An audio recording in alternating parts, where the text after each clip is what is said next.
I want to send you with a message kuna Nehemiah Mtende kuti that says Judah. I'm not going back. I'm not retracting. You wanted to destroy me.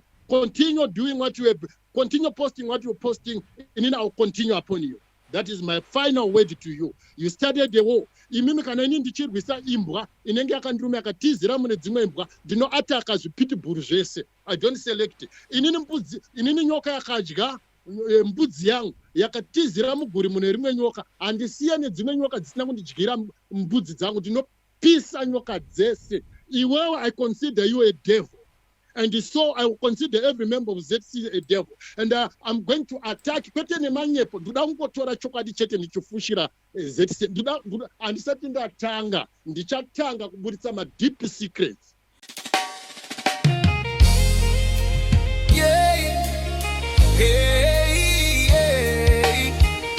Zimbabwe muri kuzviona osei. Oh, shall remain. Yours truly miss a one blow. Foolish government. Yeah, me raspi. Urumende ye mageva. Akatumira mbava. Urumende ye mageva. Tiri kutongwa netoti. Yemeso nuri geva. Takatumira mbava. Geva. Matoti. Urumende ye mbava. Tiri kutongwa negeva mbava. Toti. Takatumira. From bad to worse. Tishiva kuna baba bona. Unogona wona. Yes, Mr. Ndoro Makadi. Hello. Hello, Mr. Ndoro, how are you? I'm holding a call. Nah, Ndrenan. You are speaking to DJ Holly from 0.5 Creative Studios. I'm a journalist. Okay.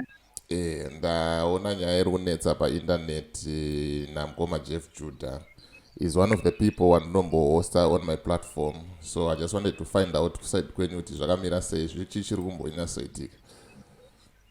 All right. Actually, pane munhu akandisendera picture from my Facebook. Normally ndowanza kuposta hangu nyaya dzokuti munhu anogona uya nenyaya yake achiti zvakati. So andisendera picture iri ndobva ati ndipostiro ndiri kutsvaga mukadzi. Opanzwisisa. Then I posted the picture and I didn't know kuti munhu akandisendera picture ndivo here vachida kuwana kuita inonzi chicontent kana kuti ndisamuhaniwo zvake. I don't know. Then ndaposta ndakatora time ndisina kumbotarisa pa platform pangu kuti ma comments and stuff nanda busy. Then ndokuzoti the following day ndakazofonerwa natine mashirika namuchivaziva honorable vachindibvunza kuti chii chikuitika pane video iri kutenderera so because ndagara ndozivana nayo. Then ndobva ndakazocheka ndikaona. Anyway ndobva ndandodeleta that picture. Ndobva ndatsvaga nhamba dzaJeff kutaura naye ndikati mukoma zvakaitika ndezvakati sekutaura kwandangoita, but he didn't understand. Akati uri kunyepa wakatozviitira for a purpose of which Jeff uyu ndakatozomuziva through that video yakuseculator kuti kune munhu ane page rakanzi Jeff chichi ndokuzo ndafollow up mapictures ake ndokuona and the same picture randakaposta akatomboreposta kwachi paplatform pake. I think that's all ndo zvakangoitika. Inonzi video ranga rakuseculator nderipi manje? Pane video raiti KG Mazani TV wazoposta uchinditi ndiri kutsvaga mukadzi, tsvagira bishop wako nemi yamukadzi chichi muchiita zvezano. Aingotaura zvakawanda. Alright, ndakaroona iroro. Yeah, ndo video racho iroro. Right. Saka makamboedza here kuita reach out kuna mukoma YaJeff Judah kuti nyaya ipere, because nezuro vaida kutoenda live kandi ndikazotaura navo ndikati aiwa nyaya idzi dzinogadzirika totaura tisati tatanga kutukana kana kufumurana. Yes, ndakataura navo. That's why makaona handina kumbenge ndamboita any video ndichipindura kana kuenda paplatform pangu ndichitaura nezvavo kana kuita sei. Ndakataura navo nezuro. Saka vana yes ndikatoti no ndokumbira kuregererwa pane zvakaitika. I didn't know kuti picture iri ndirane zvakanzi no kuniyepera wakazviitira for a purpose. wada undiwisira pasi. iya ipapo ndiri kupaona ipapo ndiri kupanzwa. Saka munhu akakupai picture iri mune umbowo here kuti picture rakabva somewhere kana kuti like machats kana kuti mascreenshots? Ya ndichatarisa kune the other phone yandinoseenzesa because akandisendera kufacebook. Right. Aiwa, isi tiripo pakugadzirisa nyaya dzinenge dzichinetsa, tiripo pakuumbiridza, tiripo pakunge tine runyararo. Ndina mukoma Jeff Judah varipo palaini izvozvi vanga vachiteerera zvanga muchita sei zvanga muchikurukura. Mukoma Jeff Judah, munoti chiine mashoko ataurwa naMr. Ndoro? Makadi kungoti right nyaya iyi ndaikanga ngokuinzwira nechepakati. Makadi DJ Hondo. Okay, tiripo. Makadi Mr. Mazani DK. Right, makasimba here mukoma. Right. Yes, now iripo pamusoro pepicture yangu. Ndaka-alertiwa by concerned members vanofollowa Muchinda.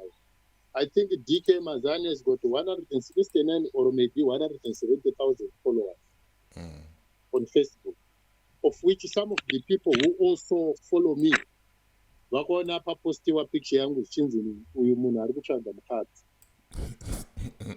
And shockingly enough about this, I wanted to know what much are they saying. So I found out that these guys, they're my age. Yes, I contacted him. Beside picture in there, ndakazviita through respect and brotherhood as citizens, but above all, ndakazviita as a man to man. So already by the time ndakavakumbira kuti vabvise comments in the comment sections, they were almost over 270. Vamwe vachituka, vamwe vachishora, and so on. We expected that on social media. That is the nature of social media. So ndakabva ndaona kuti this thing, it was political motivated. Because I've been in politics. So ndakabva to decide this pic.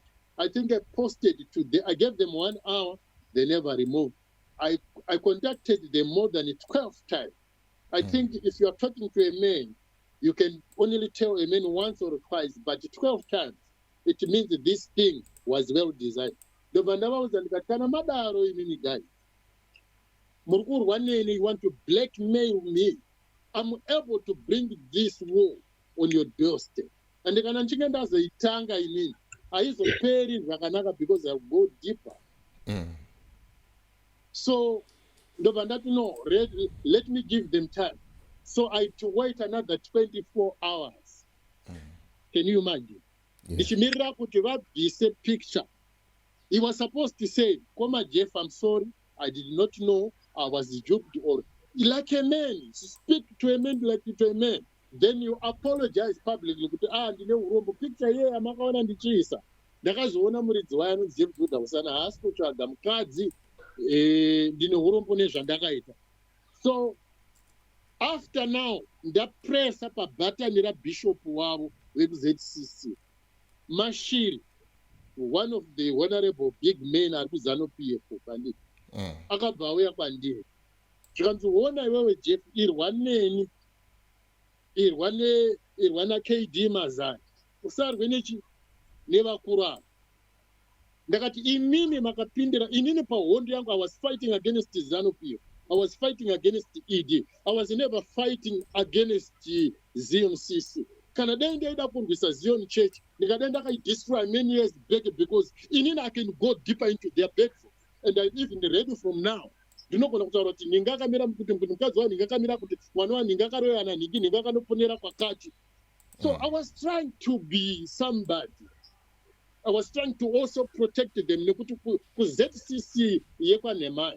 I've got a lot of confidential friends, but it came to a situation whereby I had to say, I'm cancelling all this. I'm heading them straight on. So, Mazani, Mr. Mazani, I want you to answer me. I'll pin the ZCC.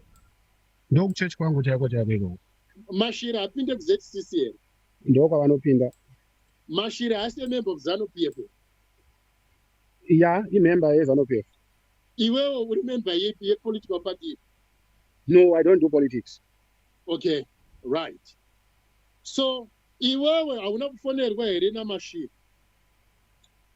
Ndindakatovafonera Wamashiri. No. After vandisira message. Okay. After kuti iwe uzomutsvaga mashiri akanga andifonera 3 or 4 times and I've got evidence of that. Zvikanzerega ndimutsvage ndobva akazomutsvaga. After vakutsvaga ndobva akupa nhamba dzangu mashiri. Yes. Ndabvuma kuti okay, if you are able to do zvinhu zviri reasonable, I'm willing to delete whatever I'm saying to ZCC and I can apologize. But guys, already there is a damage yamaita kuzita and you are not even apologize for private, but the public you are not apologizing. I'm not a common person, I'm a professional politician. My screenshot. Some of my messages, they can reach up to 23 million views. Now you cannot take a man who's observed with over 23 million people, then you post a picture. Mazan personally, Pana report, if I was a bad man, I was going to post it to Mazanu. Akarapana Nimkaza, Gamari, Zevan Vainzi, Barku Ekta Mafiri, Moango, reported to my inbox. But I choose peace. And iwe ungada wakazvisa picture yako wakati ndiri kutsvaga mukadzi pane kuisa picture yemumwe murume kuti iwe uda kutanga kutsvagira mumwe mukadzi murume iwe usina mukadzi unongoda kuprova kuti kudii? Alright, ndingataura here ipapo Mr. Jeff. Ndoda kubvunza kuti kana iwe usina mukadzi uchitora picture yemumwe murume kuti uda kumutsvagira mukadzi papeji yako unongoda kuprova kuti kudii? Ndatiti munhu yeye haasi inini. Alright, inini mudzimai ndinaye. Zvimwe zvendichiposta paya dzechitongori content like amunongoziva kuti content zvainoita. Right, good. Kana uchitaura uchiti waiposta for the purpose creating content. Se usina kuposta iwe mwana wamunanga kuti ari kutsvaga mukadzi. Ndope ndiri kuda kutaura kuti if you can check the post paya hapana kumbenge pamentionwa name yekuti ndiani. You don't need to mention my name because my picture is a name in itself. Everybody knows my picture. Even now, you didn't know there is a person like me. Okay, let's say you didn't know. Why did you not have the guts to find out what you mean? So, post a picture, you because you are cheating.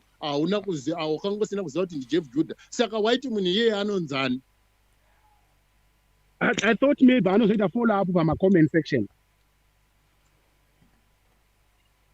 Ndo zvandakangofunga. Because zvinhu zvandaisaziva kuti zvichazomira sei kana kuti pikira harisi rake. If you can check picture rero ndakadeleta nezuro nekusendwa audio nika explainer, then I apologized and andina kuziva kuti maida kuti ndidzoke pa platform. Then no apologize. I can do that. It's not a problem. No gonna kuzviita kuita is a video kana kuposta as a post ndinogona kuzviita.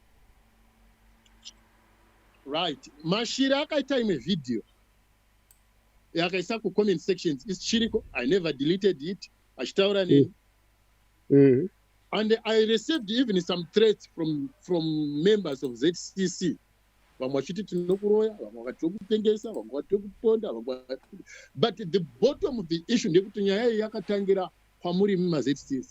now, because the damage is now big, and which I'm inflicting upon ZCC, you have decided to withdraw. But no, chakaitika nechekuti ini ndakaita time ndina kudzoka pa. I want to send you with a message kuna machine. I want to send you with a message to all men of ZCC. I want to send you with a message kuna Nehemiah Mtende kuti that says Judah. I'm not going back. I'm not retracting. You wanted to destroy me. Continue doing what you have. Continue posting what you're posting, and then I'll continue upon you. That is my final word to you. You started the war. Imimi kana ini ndichirwisa imbwa inenge yakandirume akatizira mune dzimwe imbwa ndinoataka zvipiti bhuru zvese. I don't select. Inini nyoka yakadya mbudzi yangu yakatizira muguri mune rimwe nyoka, handisiya nedzimwe nyoka dzisina kundidyira mbudzi dzangu, ndinopisa nyoka dzese. Iwewe, I consider you a devil. And so I will consider every member of ZCC a devil. And I'm going to attack. Kwete nemanyepo, ndoda kungotora chokwadi chete ndichifushira ZCC. Handisati ndatanga, ndichatanga kuburitsa ma-deep secrets. Kubva kuna munanga agomapindura akaita. But Ngoma Jeff Judah. I want to go deeper. Ngoma Jeff Judah. Hello? Muri Inzwai? Yeah, ndikukunzwa. Yeah, but Ngoma vari kukumbira regerero Ngoma Jeff Judah. Musi kuwanzwa here. Kana vane chokwadi chekuti vari kukumbira regerero, ndavaite video, vaiposte patimeline yavo. Vakapfeka uniform yeZCC kuti ndiri kukumbira regerero. Jeff Judah akutuka mazion, of which inini I'm the cause of this damage. Without those conditions, I'll continue to attack ZCC. I'm a man. Vakandivamba. I'm ready to finish the war. Kana vachiti vanona Hello? Yeah, ndiripo. Ngoma Jeff Judah anenge wadona. All right. But varipo, I think maybe network yavo. Yeah, network yavo. Yeah. Ine ndiri kuti kana ivo vakomana veZCC muchiti imimi zvechokwadi pamberi paMwari, you apologizing, and you never intended, it was never your intention to cause me harm. Itaika video makapfeka mauniform muchiapologize, because I'm a big man, I'm not a small man. But pakapostwa kavanga asina mauniform ngapa pasina church mukati Ngoma Jeff Judah. Yeah, but church yakazviita. Whatever they were doing it for the benefit of ZCC. All right, Ngoma Judah. Ndofunga kana mukatarisa platform pangu. I also have a platform YouTube channel ndinoita mamovie.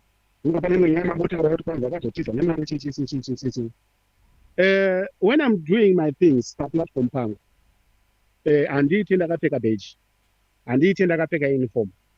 Ndinoita because it's my side hustle. Before I stop attacking or before I withdraw, I'm ready to withdraw every statement I said about ZCC. But I want to remind you something, my brother. How old are you? I'm 35 years. Yeah, you are very young. You are very young now, but you are mature enough to be a man at 35, because at 22 I was more responsible on whatever I said and whatever I would do. Now, Chinzwa, my brother, because you maybe you are very apologetic, despite the fact how bad is the situation, and those I do not believe I know. Saka nokuda kokuti iwe unenge uchititire gerere andidika kana kuchechi iwe unonamata kuchechi munhu anotodza anoreurura haureurure pakavana. Isusu patakatenduka takatotaura taiputa mbanje, taihura, tainyepera vanhu, taita zvakati nezvakati. Ndisaka uchiona kuti nevaroyi chaivo vanotosumuka pachechi vachitoreurura uroyi. Ndisaka uchiona even kuti kana kuZCC kune pasika yevaroyi. Ndinotonza vakabatwa vaiuroyi gore rakapera nekumashure nevachangobatwa, imimi yenyu pasika yakuchiitwa iyi. Andidika. So by the same measure, in Manila, kumbira manje, because if you've got over 170,000 followers, your views we count them in millions. Damage has already been done. They are going to share the message, because you don't know what the people do with their phones. If you look in my comment section before Msatama deleter, you find that you had already, because Patema and down to this is war. There were over 700 comments, of which this one is a big damage. Nokuda kokuti inini manja ndisi munhu wemanga mama. Kana ndakurwa nokuda kokuti Bishop Nehemiah is a member of Zanu PF. Bishop Nehemiah vanotambira zvipo kubva kuna weekend members of Zanu PF. Bishop Nehemiah vakatambira chikopokopo kubva kuZanu PF. Zvinhu zvakatengwa nemari yekuba, of which I'm against. Inini now I'm going to stand on behalf of the people. Yet one against Zanu PF. It is the right thing, without which war continue. All right. Yeah. Thank you, Mkoma Jeff. Na vari pa ndakaona sara nyima timonzani. DJ Oli